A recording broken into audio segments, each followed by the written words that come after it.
everybody, and welcome to GenFriends. I'm your host, Cheri Hudson Passey with Carolina Girl Genealogy, and I've got some of the best ladies in the business with me tonight on the panel.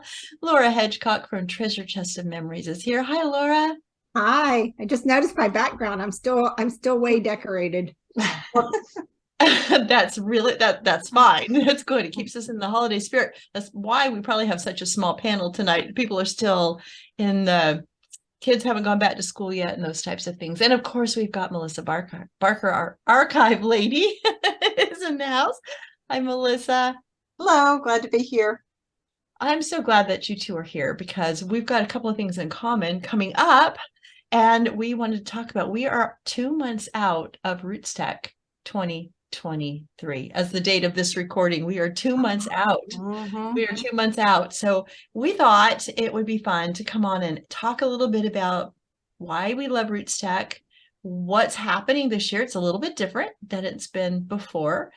And maybe talk a little bit about some prizes that we have to give away. So just to get started, just in case you didn't know, RootsTech this year is going to be held both live in person. Woo! So I'm so excited about in Salt Lake City. We have not been able to do that since 2020.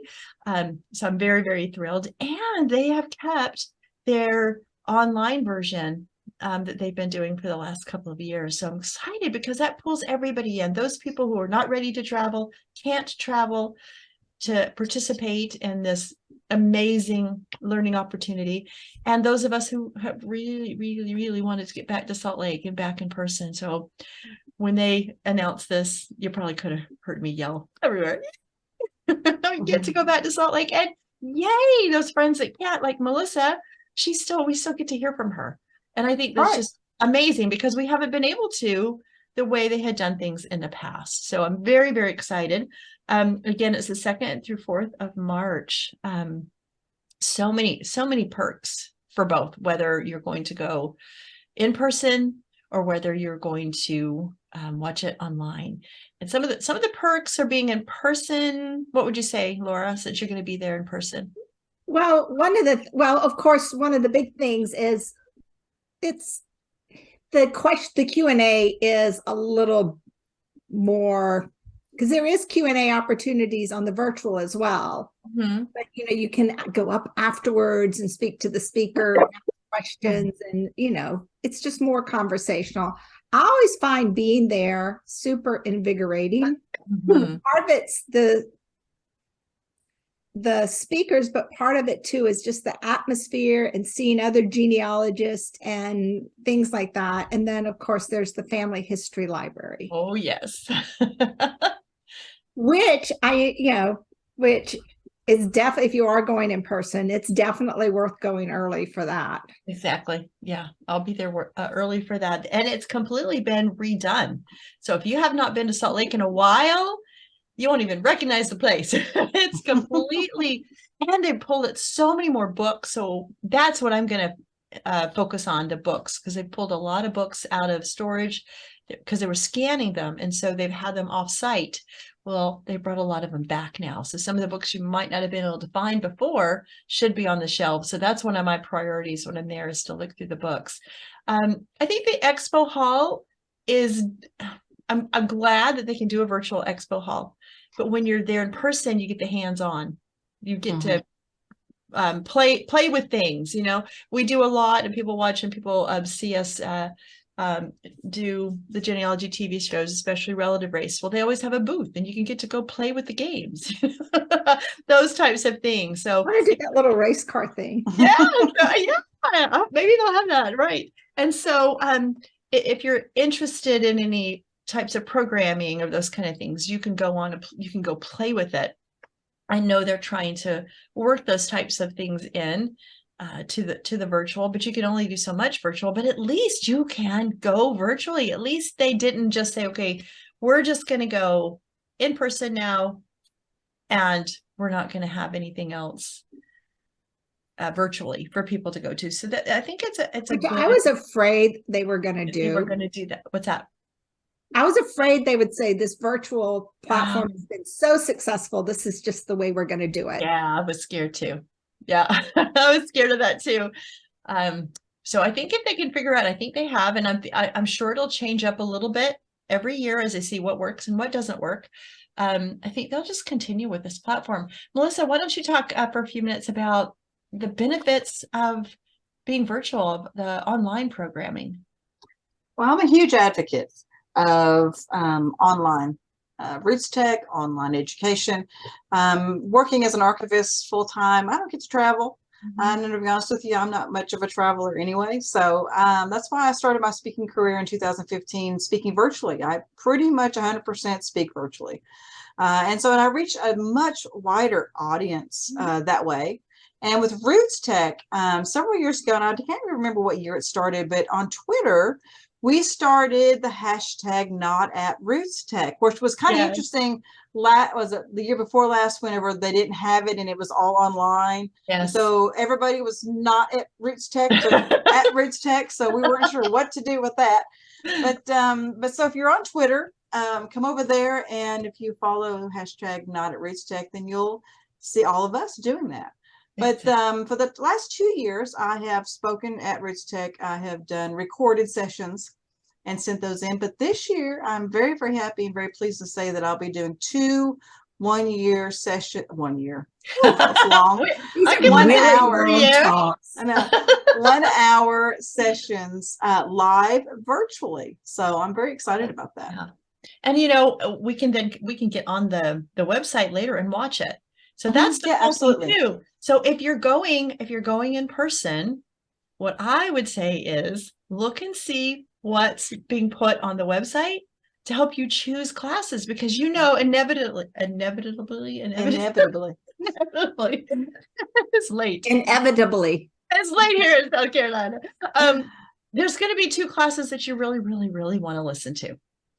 So look and see if one might be live streaming, because they're going to have some actual live streaming from Salt Lake City. Absolutely. And of course, the live streaming that you're going to do. So yes, if you can watch it on the website, then choose the other class that you can't see on the website. So that's like right. Double your fun, double your education. So I like that aspect of it. And you're right. For the last couple of years, that's how we've been doing our presentations, just a little small 20-minute presentation. So I'm excited to get back to full-length presentations. Laura and I are going to, along with Peggy Lauritzen, are going to be able to do a panel discussion, which will be really fun. What is your panel discussion on? It's on becoming a professional genealogist from passion to profit is what it's called. And it will be Saturday morning. So we're each taking a little bit of that. And so anybody out there that's thinking about hanging up your shingle, come talk to us. It would be really fun to have you. Melissa, what are your talks that you're giving? My talks are, I have to kind of make a look and see, on March the 2nd, that's the Thursday, I believe. In the morning, 8 o'clock in the morning, their time, I'm doing 10 things a genealogist should do before leaving a library and archives. Oh, I love that. 10 things genealogists should do before leaving a library or an archive. Before leaving. That's interesting. And it's not your normal thing, like, don't forget to get your copies and stuff like that. I'm actually talking about records you should be asking about. Ooh, I want to hear this. And this is that's really good, because I've heard things like 10 things you should do before you visit the archives. Yes. This is before you leave. That's really interesting. This will help you put together a to-do list and what to ask for. And as I've been an archivist for the past 11 years, I've seen genealogists come and go, and they never ask about some of these record sources. So that's what that's about. Fun. And then on Friday, do you tell them to ask, what should I be asking you? Because there's probably archivists that are like you, that are like a bonus number 11 is ask the archivist. Looking pretty blonde here, and she's not asking the obvious question. Yep, absolutely. So, but then on Friday, March the 3rd at 3 p.m., I will be doing Preserving Your Ancestors' Textiles and Handmade Treasures. Ooh, that's totally different. That's cool. Yeah, I like that a lot. I'm very excited about it. Yeah, and I'm glad that you're doing those live, and they're going to record them live. Yes. We can hop back on and watch them later. That's fabulous. Yep. I love those. Those are great. And Laura and I we're actually doing 2 together this year. I don't know. We're gonna break When RootsTech. we're rooming together, we're just going to Oh, be joined gosh. at the hip. When We're we come gonna back, break we'll be RootsTech. Siamese twins. So we're just joined at the hip. Is that going to be whatever happens in Salt Lake City stays in Salt Lake City? Pretty much, except for Laura and I were like, ugh, people take pictures of us going, oh no, here they are again. So we don't get into too much trouble, do we, Laura? No, it's good So- trouble. It's good trouble. Mhm. We are also doing Beyond Dry Facts, how to examine records for information that leads to great stories. And that is going to be March 2nd at 3 to 4 p.m. So that will be really, really fun. And then I've got one more. I've got reeling I can't read my own writing, people. Reeling them in with cousin bait, 10 ways to connect with family. And I'll be doing that on March 2nd too. And that's a really fun presentation as well. Laura, the two that we're doing together, do you have another one? I just don't remember. Okay. I didn't know. That was all that you turned in. So these are going to be really good. Now, what we have seen is that there's a fewer classes than in times before. There's going to be, they said over 180 classes in person. but I do think that those are then full-length classes. Yeah, they're the full length classes. Absolutely. And before there were many more when you were there in person. So, and I also wonder because I know that people who actually attend in Salt Lake City have had some issues with crowding and getting in and out of classes. And I wonder if they've cut back the classes to try to alleviate some of that. yeah, I think they really have, because COVID and that crowding could really become an issue. right. Yes. Right. But I also know that when we were there in 2020, the Salt Lake Palace was being renovated and they were going to start to add a hotel. So the spacing might be different, but I do think, okay, this is just what I think. I think planning something a year in advance during a post-pandemic kind of atmosphere, you can't go all out because you just don't know. And so if you go for a mid-size, you can scale back, you can scale up a little bit, but it would be a huge risk to say we're going to try to get 20,000 people and we're going to go back to full size. Right. And I think also they don't know like how many people are going to say, oh, I love the virtual, I'm just never going back to Salt Lake City. True. And I know they surveyed people and asked them. I mean, I know because I said, no, I really get some more from the atmosphere of being with other people. Because normally I work out of the house, I'm in my own little bubble, and I'm actually a social person. So I like that. So we'll see. But I think there's a mixture. I think there are people just like Laura that are ready to get out and go. And there are people like me that it has nothing to do with the pandemic or anything like that. We're just homebodies. Yeah. And we don't like to travel much. And so, the world, believe it or not, the silver lining for me, especially during the pandemic, has been the online world that has opened up education wise. And I've been able to listen and to be under the tutelage of so many different speakers and teachers that it's just been amazing. And I've talked to a lot of my genealogy friends that have said the same thing. They can't travel for whatever reason. Yeah. And they have just been eating it up. And they, I know some people have had what they call that webinar fatigue. I haven't had that. I've had genealogy friends that say, no, that I can just listen to it all day long. And so, yeah, I know people like that too. I think I've gotten a little fatigue, but I kind of taken a break from it. So I think I'd be ready again. But also I will be really honest. I mean, COVID is a concern for me. I live with someone who's high risk and all that. So I'll probably be masked. I probably won't, I'll probably look for an end of the road or something where I'm not quite as crowded with people. Yeah. I think whoever's going to be attending and isolate myself for a few days when I get back and not. And whoever's going to be attending should take all the precautions that they need to. Exactly. Yeah. And don't worry about anybody else. You do what you need to do because you have to take care of your own health or the health of like Laura, her husband, and people that when you come back. So, but I think that if you take those precautions and if you just get involved, either if you're online or if you're in person, it's a great experience. I would also say on the virtual one, in addition to Twitter, they've had little chat rooms and things like that. I would say, even if you're not super tech savvy, just try. It wasn't very hard. And the worst thing you're going to do is there's going to be like a family search helper that'll pop up that says, what are you trying to do here? And you tell them, Exactly. okay, I can make that happen. Yeah, they have those. If you're worried about going in person, they have those helpers there too. So if you get lost and can't find your classes or just need a smile, that's what they're there for. So I'm just really, really excited about seeing how this blends and meshes. I hope they find some way to bring the virtual audience in to the keynotes. Well, they say they are. They say they are, and so before we did that before the pandemic. Right. They were. I can remember us live tweeting about the keynotes as they were speaking, and they would bring it up on the screen before the keynote, and they brought up all of our tweets too. Exactly. Right. Right. So we want to see you. We want. Now I can't wait because they have not announced yet who are the keynotes for. No, they haven't. Maybe it'll be Donnie for the third time. I don't know. No, they won't. Oh well, one can only dream. But so that'll be exciting. Now I know that for the virtual, they have some of the European countries, they have keynotes for some of the European countries. I think, well, just other countries in the world. It wasn't just European.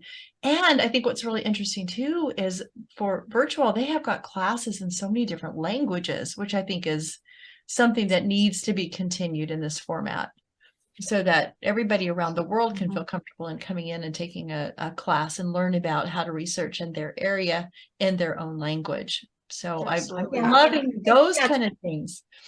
I think we could see a lot of growth there. Absolutely. So, Laura, do you have any tips about going to RootsTech? What's something maybe somebody who hasn't been there in a long, long time, what would you tell them? Or haven't been at all? I think we're all trying to remember, what's it like to go to RootsTech in Salt Lake? Right. Don't try to do everything because you'll be exhausted and won't enjoy it. Just once you get there, just drink it in and enjoy it, and choose what you're going to do. You might not be able to go to every single class, but or go to every extra luncheon or do that and exhaust yourself. But and talk to whoever you're sitting beside, talk to them. I met Catherine Wilson at RootsTech. She lives down the road. I met Laura at RootsTech. I live down the road, but maybe 800 miles further. Well, that's where we met. I met Dan at RootsTech. A lot of the people that are on our panel, that's where I met them. So I would say whether you're participating online or you're participating in person, network with the people that are in your class. Ask questions. Why are you guys? Hi, I'm here from. If you're online, ask the questions during the chat room. If you're there live in person, talk to people. If you see somebody sitting all by themselves, just go sit down next to them, strike up a conversation. They might be a long lost cousin. It happened. I met my fifth cousin from Alaska there twice, and then I saw her at NGS. So you never know. Family might be there. Well, there'll be chat rooms with the virtual. Yes. And so get in there and participate and talk and talk about what you're watching, or just talk to the other participants. I mean, there's usually lots of different conversations going on. It's a lot of fun. Exactly. Yeah, it really is. And I know the first time I went to RootsTech and I would go to classes and I would see these people that I knew were these, wonderful speakers. I was afraid to go up and talk to them. But then somebody said, no. They're people. Go up. There's people. Go up and talk to them. And you learn so much during that. Don't be afraid to go up and introduce yourself. And they're not going to be able to solve your genealogy problems for you, but they might be able to give you some good advice, or just say to you, just send me an email. Or I know a couple of times people said, hey, we're going to be eating lunch over here. If you want to come join the table, maybe we can continue that conversation. So, but what could solve your genealogy problems for you are and this is both virtual and in person, are in the exhibition hall, because a lot of genealogy societies And so I know I had records of my grandfather who was supposedly born in New Bedford, and it looked like either CA or CT. I knew there wasn't a New Bedford in Connecticut. And so I went to the French Canadian Genealogical Society table, and I said, how can I figure this out? And they're like, oh, we can tell you. Our municipalities merged. We used to have more, especially in Quebec, there were more and more, and they merged. And she told me what the current name of the town is and where I could look for records. That's great. I love that. If you're researching an area and their genealogical society is represented there, go over there. They'll have materials, they'll have maps, they'll have people. Yep. And you can be overwhelmed at the expo hall. So you kind of get sucked in and you can't get out. But there's usually a place to eat. There's bathrooms in there. Lots of fun things. Swag that you can pick up. Oh, lots of swag. They've got the ribbons. They've got all sorts of things. A lot of them will have candy. So like if you're hungry, but you don't want to go eat because you don't want to miss something, just go to each table, talk to them and get a little piece of candy out of their little bowls. And you can just have a meal off of chocolate if you want to. So lots and lots of fun things to do. The conference center is right across the street from City Creek Mall. So if you need something, you can just hop across the street. There are a lot of restaurants there. Blue Lemon is highly recommended. Get their butternut squash soup. Yeah, the Blue Lemon. There's all sorts of different places to eat, and that's also catty-cornered from Temple Square. So, and then the Family History Library. So you're really, really close. You're just about a block and a half, depending on which door you come out of the Salt Palace, to get to the Family History Library. So I do want to encourage, if you've never been to the Family History Library and you're going to Salt Lake in person, you need to take a day to go over there. You need to get an extra day, either stay later or come early and go over there. Make yourself a research plan. Take the tour the first day if you've never been in there, see where everything is, and then do some research. Think about the things that you're learning. So I know a lot of people wait to go to the Family History Library till after the conference because they want to take some of the things they've learned in classes and apply it there. If you're doing it online, you can still visit the Family History Library online. You can go to their webpage. They have people that can help you through the webpage. You can ask questions. You can hook up with specialists in different countries and languages and all those types of things. So you can still have the Family History Library experience, even if you're doing it virtually. So I think but there are collections that are only available. Very true. When you're in person. That's very true. That is, and that is also a strategy when you go is to be organized a little bit so that or even if you're there and you find resources, if you can figure out, well, which ones, like I've asked them before, like I've got all these, here's my source list. Which of these can I get to at home? And they tell you, and you're like, okay, then these cross them out and wait till, these are the ones I'm going to focus on now. Because you do get a little cross-eyed and migrainey after like 6 hours. I'd also like to encourage, if you are going in person, to do some sightseeing in Salt Lake, as long as it's not 30 below and snowing. Not too cold, snowing. But they usually take if you're worried about that, they usually take very good care of the sidewalks. Yeah. Unless the snow is coming in right that minute. Everything is cleaned up and it's not too bad walking around town, but across the street or across the little, not even a street, just across from the sidewalk of the Family History Library is a church history museum, and it's got some wonderful things in there.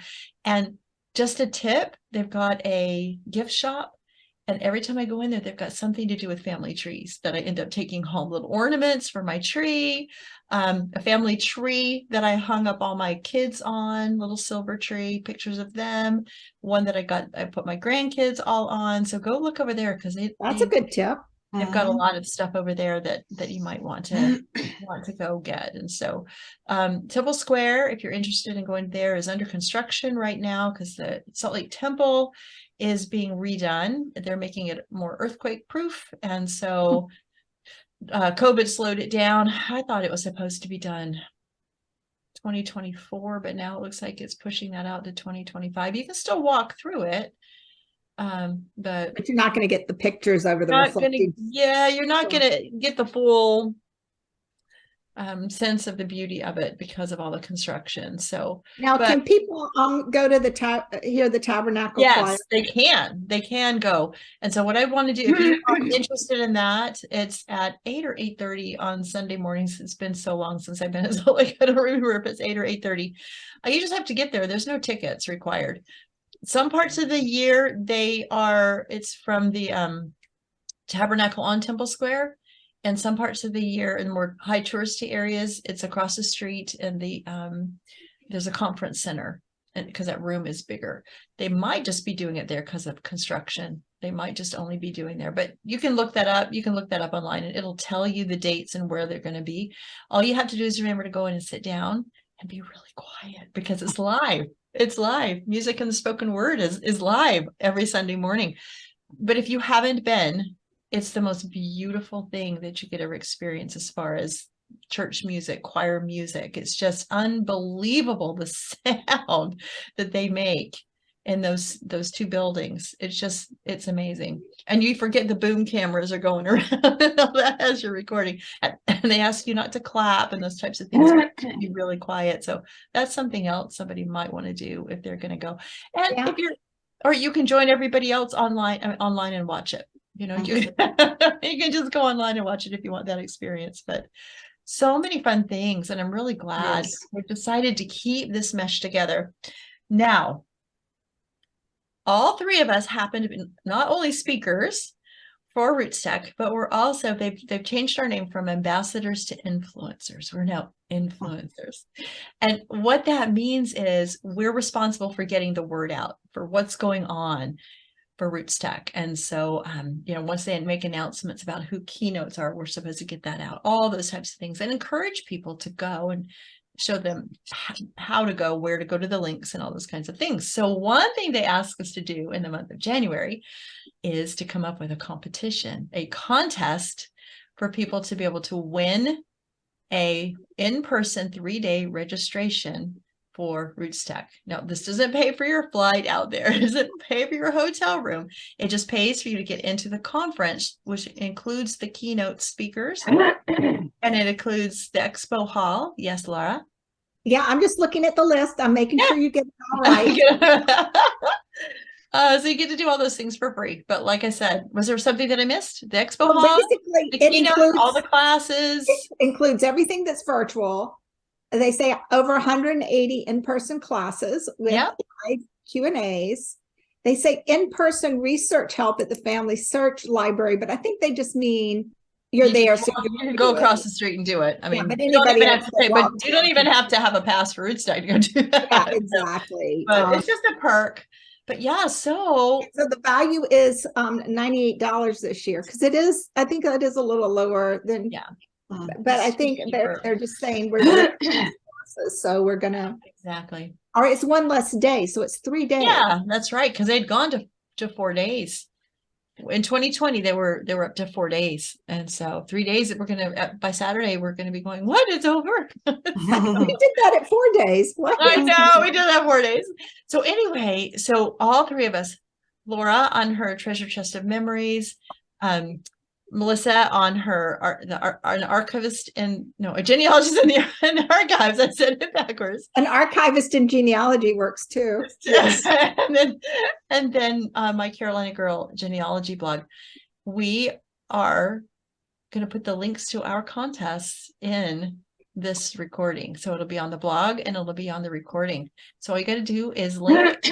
See what kind of crazy things each of us are making you do, and I'll tell you what mine is. It's not hard. So you can go and enter for all three of us, okay, or any others, because all the influencers from RootsTech are supposed to be putting these out. So start looking for them so that you can win. Yes, even Laura. More important, because RootsTech is providing these for people, and they've said that if the contests are popular, they'll do it again in February. Yeah. So the more people that enter and the more people are like, oh, I like this and stuff like that. We can do it again. fact, I should add that to mine, that they have to go on Twitter and say, at RootsTech, we like this contest. We want to do it again. There you go. So what I did for mine is I just talked about RootsTech, and then I this is how people can enter. The theme this year, did you find out what the theme was, Laura? Somebody told me. Unity. It's unity of family, unity of and I wrote it all down on my blog. Unity of community, of everything you can think of that goes with genealogy and groups and communities and families and all those, and innovators is on there too, because there's always an innovator. It's called Uniting Generations and generations. But what they've got is it's yeah, but then they've got this list of different places. So what I did was I put that on my blog. I put a link to their little tiny video about the theme. And what you need to do to enter my competition is you need to make sure you're following me on all my social media, and then leave a comment under this GenFriends video about what the theme means to you, okay? And how going to RootsTech will help you with your genealogy or family history research. So tell me what the theme means to you and what going will help you with. And so one comment per social media. You can't comment 20 times. One comment per social media, and then I will choose randomly.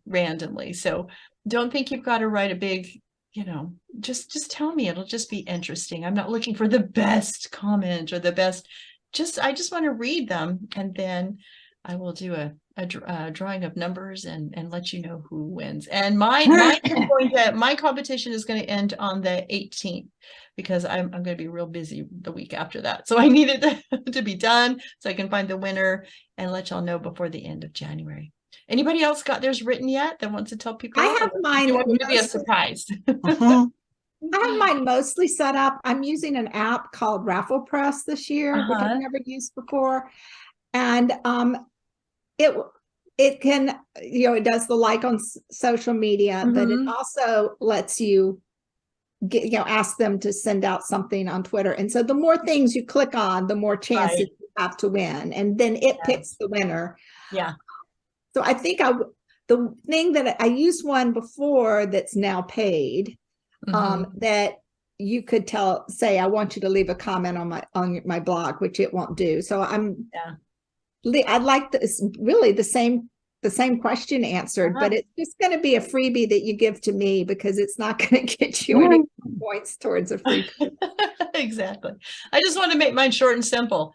If you haven't liked my social media, just like it and then leave a comment. But leave the comments underneath, because all my social media, I will have the link to this recording. That way I can it'll be easier for you to find where to comment about the contest and me then to find it. So it'll just be with the link for this recording. How about you, Melissa? I haven't done mine yet. It's on my to-do list for this week. So okay, we'll get it in. Before we post these we record on Monday nights, and then we post them on Wednesdays. So she will get it to me, and that link will be on there. But I'm really excited. To see. This is fun. We've never done this, all three of us together before. So we thought this would be a fun way to announce our contests and get the word out about them. So does anybody have any favorite memories maybe of RootsTech, whether it's something that happened when you were doing it virtually and putting your classes online for people to watch, or being there in person? What's your most favorite memory of RootsTech?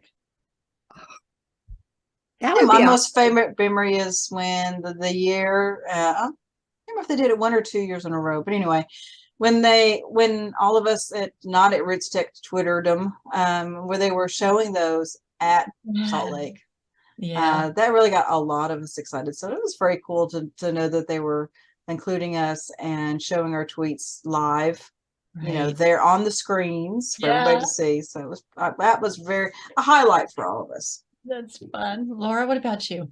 Oh, I was going to say that would be another thing that would be a great question to answer, but or to ask people to answer. Yeah.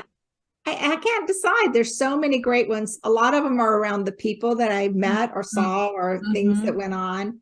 But then I would have to say too, I have a favorite keynote, which is LeVar Burton. He was he was wonderful. He was my absolute favorite. I still talk about that keynote. Yeah, it was wonderful. It was wonderful. I think my favorite versus high fiving Donnie in London, hashtag London. That was cool. I think my favorite is sitting at the main stage, waiting for those keynotes and the group of friends that we always sit with. And just the dancing that goes on, and just the friendships that have been developed, and and luckily, because we have been ambassadors and influencers for so many years, we have a special spot they sit in.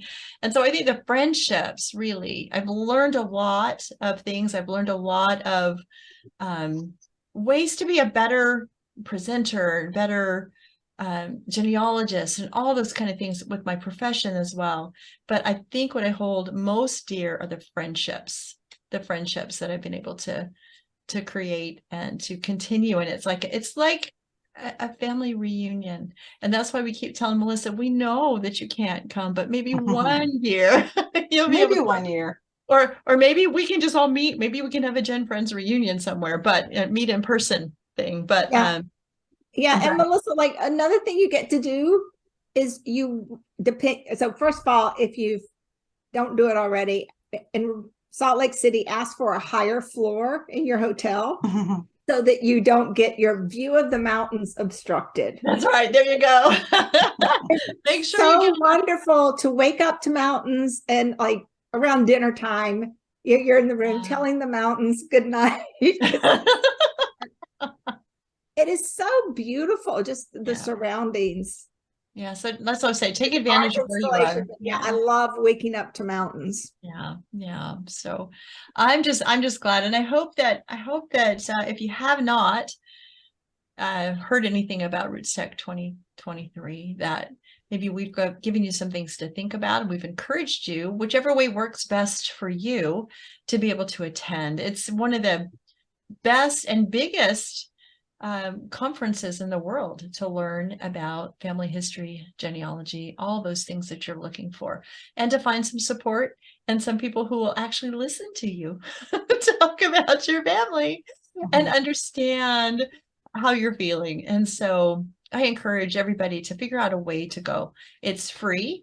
The online is free, and it's $98 for the 3-day pass if you're there in Salt Lake. So, which compared to other 3-day conferences is very cheap. It's very good. And subsidized, I'm sure, by Family Search. Exactly. So and if you attend virtually, it's free. Yeah, if you attend virtually, it's free. So I don't know. You got to pay that power bill somehow, Melissa. True. That's true. That's true. Oh, that's great. Thanks, everybody. Is there anything else anybody wanted to say about going to RootsTech? We sure hope that whether you go virtually or in person, that somehow you let us know. If you're listening to Melissa, I want you to put, I watch you on GenFriends, so she knows that some of her GenFriend great idea are there. If you see Laura and I, and you'll see Laura and I, and if you don't see Laura and I together, there's something wrong. But it's just that we're doing different things right at that particular moment. But you should be able to figure out where we are, right? So, see Laura without Cheri or Cheri. People say that all the time. The other one. Yeah, exactly. People will say, well, where's Laura? Where's Cheri? We're like, we have different things to do. Anyway, we would love for you to say, hey, we watch you on GenFriends, because that would make us really happy. So, and we want to get to learn who you are as our viewers. So with that, I'm looking forward to hearing from you or seeing you at RootsTech in February. Well, it's the beginning of March, but I'm going out in the end of February. So the beginning of March, and spending those wonderful days in Salt Lake learning and growing and building my skills as a genealogist. And I hope you will too. And with that, we will see you next time on GenFriends. Thanks, everybody. Bye. Bye.